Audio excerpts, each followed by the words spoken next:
Good evening. A stunning cold case confession today in Minnesota appears to bring a 27-year-old murder mystery that gripped the nation to an end, as a family that has lived with decades of anguish and uncertainty finally learned what happened to their little boy. On the night of October 22nd, 1989, three boys were biking home along a country road outside St. Joseph, Minnesota, after renting a movie at the Tom Thumb store. Jacob Wetterling was 11, his brother Trevor was 10, their friend Aaron 11. Trevor carried a flashlight because their father had made them promise to bring one. It was just after 9 p.m. when a masked man stepped out of the dark ahead of them, holding a revolver. He made the boys lie face down in the ditch. He asked their ages. He told Trevor to run and not look back, or he would shoot. He told Aaron to run. Then he took Jacob. The two boys ran and looked back to find the road empty. Nobody would see Jacob again for 27 years. Within 2 months, police had the man who took him in a room. They took his hair and they sent him home.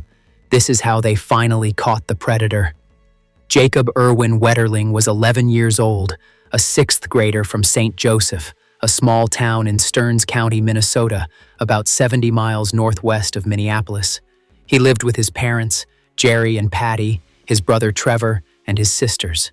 He played hockey and football, loved sports and his friends, and wanted to grow up to be a football player, though his mother would later say that mostly he just wanted to grow up. The night he disappeared was an ordinary Sunday. Jacob, Trevor, and Aaron wanted to ride to the Tom Thumb convenience store to rent a movie. It was already dark, and Patty told them no. Trevor asked to talk to their father. He promised they would take a flashlight and that Jacob would wear a reflective vest. Jerry said yes. It was a short ride, a few blocks down a quiet road they knew well. That permission, given by a father who set careful rules, is a thing the Wetterling family has had to carry ever since. 2 of the boys came home that night. 1 did not. Within hours of Trevor and Aaron reaching home, St. Joseph filled with law enforcement. The Stearns County Sheriff's Office launched a search that grew almost immediately. The FBI joined. The Minnesota Bureau of Criminal Apprehension joined. The National Guard was called in. Hundreds of volunteers walked the fields and ditches and wooded lots around the spot where the boys had been stopped. Helicopters crossed overhead. Dogs worked the scent from the road. The search turned up nothing. No trace of Jacob. No clothing. No sign of where he had been taken, beyond the patch of gravel where a masked man had stepped into the road. The only witnesses were 2 frightened boys who had done exactly what they were told and run. What investigators were facing was almost impossible to work. A stranger had taken a child off a rural road at night, at gunpoint, with no vehicle description anyone was sure of and no physical trail. In 1989, in a small Minnesota county, there was no playbook for this. There was a masked man, a revolver, an empty stretch of road, and an 11-year-old boy who was simply gone. The Wetterling abduction became one of the most widely covered child cases in the country. The FBI set up a dedicated tip line, and the calls came in by the thousands. Investigators looked at a convicted sex offender, a teacher, a drifter with a record. Each was checked and cleared or checked and set aside. The case drew national coverage and congressional attention, and still, month after month, it produced no arrest and no answer about where Jacob had gone. Subscribe so you don't miss how a DNA match 26 years later finally broke it open. 9 months before Jacob was taken, another boy had been attacked 10 miles away. On January 13, 1989, a 12-year-old named Jared Shirel was walking home in Cold Spring, Minnesota, when a man in a car pulled up and asked for directions. As Jared answered, the man forced him into the car and said he had a gun and would use it. He drove the boy to a remote area, sexually assaulted him, and then told him to get out, walk away, and not look back, or he would shoot. Jared survived. He walked until he found help, and he gave police a description of the man and the voice. The details lined up with what Trevor and Aaron would describe 9 months later. A man with a gun, a low, commanding voice, the same order given to a child in the dark. Run, and don't look back, or I will shoot you. Investigators connected the two cases early. Two boys, 10 miles and 9 months apart, approached the same way by a man with the same weapon and the same words. There was a detail from the Cold Spring attack that investigators would only fully understand decades later. The man who assaulted Jared had kept the boy's clothing afterward. Years on, when he finally described what he had done, he would be asked why he took it, and he would answer that he had kept it as a souvenir. But in 1989, no one knew that. The link between the two cases was there almost from the start. What no one had yet was a name that could be tied to either crime with enough certainty to charge it. A suspect surfaced fast. On December 16, 1989, less than 2 months after Jacob vanished, investigators questioned a 26-year-old man from Paynesville, a town about 30 miles from St. Joseph. He had grown up there with his parents and 2 brothers, dropped out of high school, and served a stint in the National Guard. He had a minor record, a burglary, and a drunk driving arrest. And he drove a blue Ford, a detail that mattered because witnesses near the abduction had reported a blue car. Investigators took a hard look at him. He voluntarily handed over the rear tires from his car so the FBI could compare them to tire impressions found near where Jacob was taken. The tires were consistent with the tracks, but not an exact match. He gave up samples of his hair. He handed over his shoes. None of it, by the standards of 1989, was enough. The tire comparison was suggestive, not conclusive, and the DNA testing that could have read those hair samples for certain did not yet exist for that kind of evidence. So investigators wrote down what they had, and they let him go home.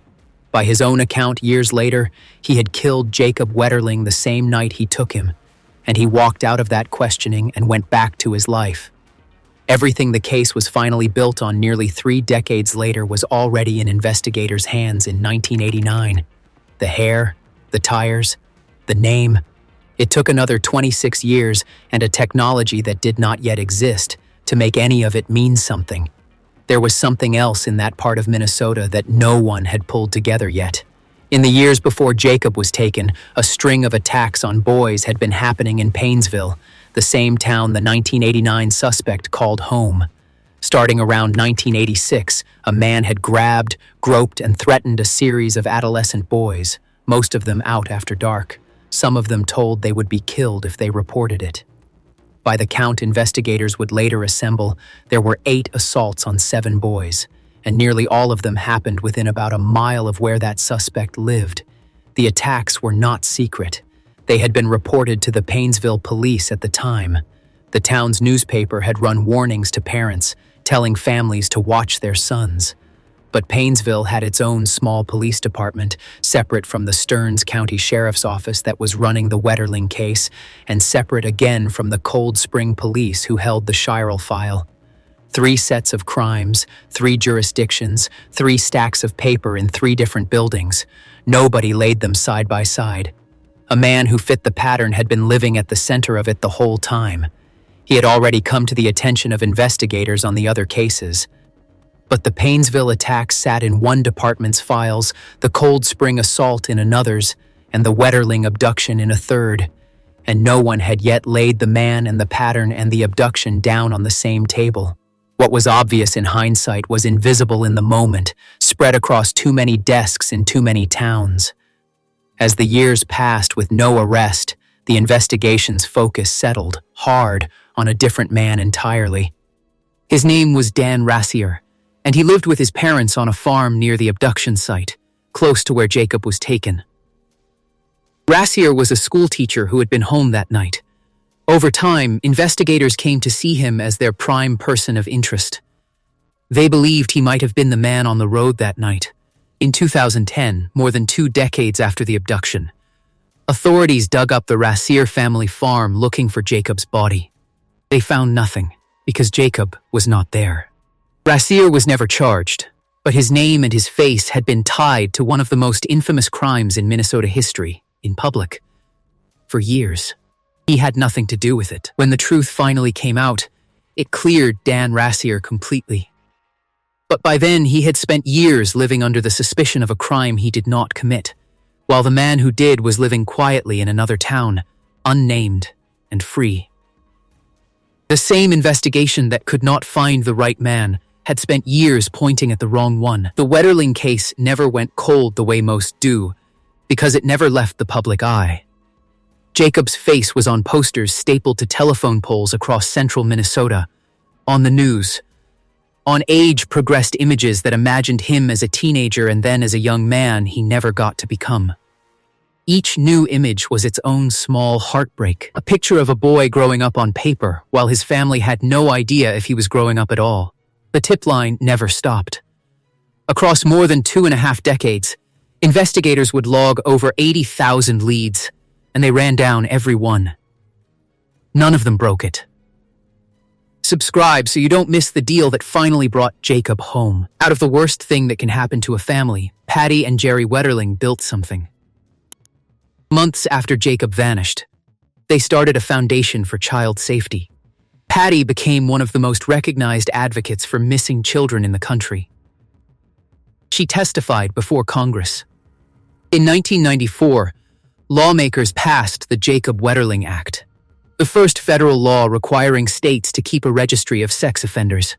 It became the foundation for the system of registries and community notification laws that exist across the country today, the framework that Megan's Law and every state registry was built on. A boy taken off a country road in Minnesota had changed how the entire nation tracked the people most likely to harm children. Jacob's name was written into federal law, carried by a boy who never came home, while the man who took him lived about 30 miles away, unnamed and uncharged. And the family held on to hope. For 27 years, no one could tell them Jacob was gone. And so a part of them believed he might still be out there. As Patty put it, for them, Jacob was alive. In 2015, around the 25th anniversary of the abduction, investigators went back to the beginning. Part of what pulled them back was work done outside the official investigation. A local woman named Joy Baker had spent years digging into the old Painesville attacks on her own, tracking down victims and piecing together a pattern that the separate police files had never assembled. Her research helped push authorities to look again at those assaults on boys and at the man who had lived among them. Investigators re-examined the case from the ground up, and they went back to the evidence that had been sitting in storage for a quarter of a century. They still had the hair samples the suspect had voluntarily given back at the start, and DNA technology had advanced far enough to do what was impossible in 1990. Investigators compared his genetic profile against biological evidence preserved from Jared Shirell's clothing, from the night that boy was assaulted in Cold Spring in January of 1989. This time, the samples could be read. And they matched. The man questioned and released in December of 1989 was, the DNA showed, the man who had assaulted Jared Shirell. It was proof at last, but it came with a cruel catch. The statute of limitations on the Shirell assault had run out years earlier. The match could not be used to charge him with that crime. What it could do was get investigators through his front door. The DNA match was enough for a search warrant. On July 28, 2015, agents searched the suspect's home in Annandale, Minnesota, where he had been living quietly for years. They were looking for anything that tied him to Shirell or to Jacob. They did not find it. What they found instead was a collection of child pornography, more than 150 images, kept in binders in the house. It was evidence of a different set of crimes, but it was evidence, and it was the first hard charge anyone had ever been able to bring against this man in connection with anything. It was not the crime they had spent a generation chasing, but it was a charge. In October of 2015, the man was arrested on federal child pornography counts and, for the first time, named publicly as a person of interest in Jacob Wetterling's disappearance. After 26 years, the suspect from that first winter of the investigation was finally in a cell, held not for murder, not for kidnapping, but for images on a hard drive. Then, in the summer of 2016, his lawyer approached prosecutors with an offer. His client would confess to the abduction and murder of Jacob Wetterling. He would lead investigators to the body. He would describe on the record exactly what he had done. In exchange, he would not be charged with murder. He would plead guilty to a single count of child pornography and serve 20 years. Prosecutors weighed against what they had, which was a confession they did not yet have and no body after 27 years, and they took the deal. It was, they believed, the only way the Wetterlings would ever learn what had happened to their son, and the only way Jacob would ever come home. On September 1st, 2016, agents from the Minnesota Bureau of Criminal Apprehension followed the man's directions to a pasture near Paynesville, about 30 miles from where Jacob had been taken. They dug into the ground, and they found human remains. Nearby, they found fragments of a red St. Cloud youth hockey jacket. Jacob had been wearing a red hockey jacket the night he disappeared. 2 days later, on September 3rd, dental records confirmed what the family had prayed against. The remains were Jacob's. The jacket was his, though the thread that had once spelled his name across it had rotted away in the soil. The boy who had been an image on a poster for most of a generation, a face aged forward by computers, was finally, terribly, found. Patty Wetterling later said the discovery broke her in a way the long uncertainty never had. For 27 years, the not knowing had left room for a kind of hope, and the field near Paynesville took it away for good. Finding Jacob meant finally, unbearably, letting him go. On September 6, 2016, the man stood in a federal courtroom in Minneapolis before Judge John Tunheim and told the room what he had done. Jacob's parents sat in the gallery and listened to all of it. By his account, he had been driving near St. Joseph that night when he saw 3 boys on bikes with a flashlight. He pulled into a driveway and waited for them to pass, then put on a mask, took out a .38 caliber revolver, and stepped into the road. He ordered the boys into the ditch, asked their ages, and sent the 2 others running. He handcuffed Jacob and put him in his car. He had a police scanner running, and when he heard officers responding to the abduction, he changed his route and drove back roads toward Paynesville. He said Jacob at one point asked him, "What did I do wrong?" As he said it, Jacob's sisters wept in the courtroom. He described taking Jacob to a gravel pit and assaulting him. By his account, Jacob at one point told him he was cold and asked to be taken home, and he told the boy it was too far.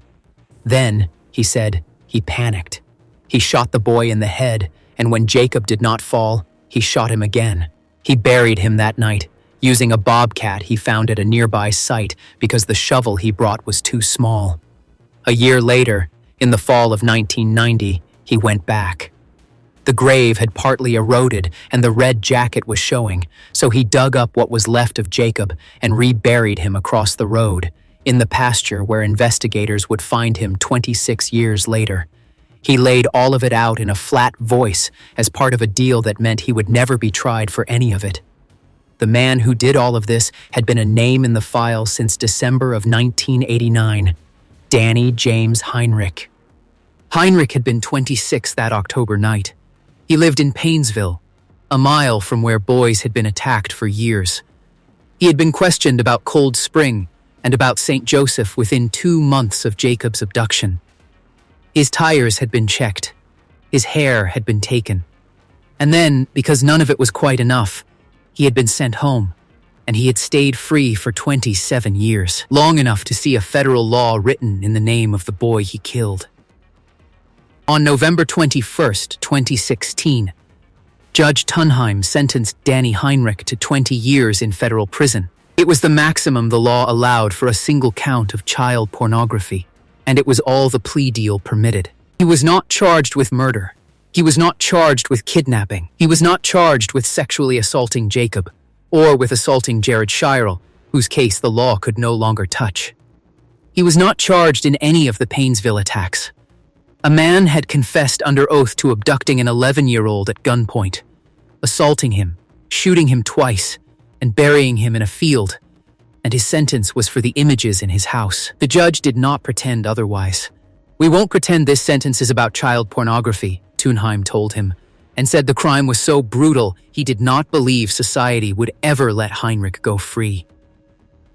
The plea leaves the door open for the state to try to keep Heinrich confined as a dangerous sexual offender even after his prison term ends, through a civil process separate from the criminal one. He would be in his 70s by the time that question came up, and the judge made plain he believed Heinrich belonged behind bars for the rest of his life. Jared Scheil, the boy who survived, was the one whose case cracked it open. His DNA on a piece of evidence, kept for 27 years, was the thread investigators finally pulled. He had carried what happened to him in Cold Spring since he was 12 years old, and the man who did it was never charged for it. A civil court later ordered Heinrich to pay him a multi-million-dollar judgment. It was the only legal accounting he would ever get. Heinrich told the court he was sorry. "I am truly sorry for my evil acts," he said. The people he had hurt spoke too. Trevor Wetterling, who had been 10 years old on the road that night, told the court he had not felt safe since. "It was not normal," he said, "to sleep on your parents' floor at 10 years old, and he would never feel safe if Heinrich were released." Patty Wetterling, who had spent 27 years searching, built a foundation, and helped write federal law, told Heinrich she would not waste another minute of her life thinking about him. Jacob was 11 years old the night Heinrich took him off the road. He never turned 12. A country road outside St. Joseph, on a Sunday night in October. 3 boys on bikes coming home from renting a movie. A flashlight in Trevor's hand, because their father made them promise to carry one before he let them go. A red hockey jacket on an 11-year-old boy. And a man in a mask who was, even then, already a name in a detective's file, and who would stay free for 27 more years. The flashlight was supposed to keep them safe. It was the thing a careful father asked for, the small precaution that was meant to be enough. Jacob never made it home from the Tom Thumb store, and the light his brother carried that night could not reach the man already waiting in the dark. If this case stayed with you, leave your thoughts in the comments. More solved cases in the playlist.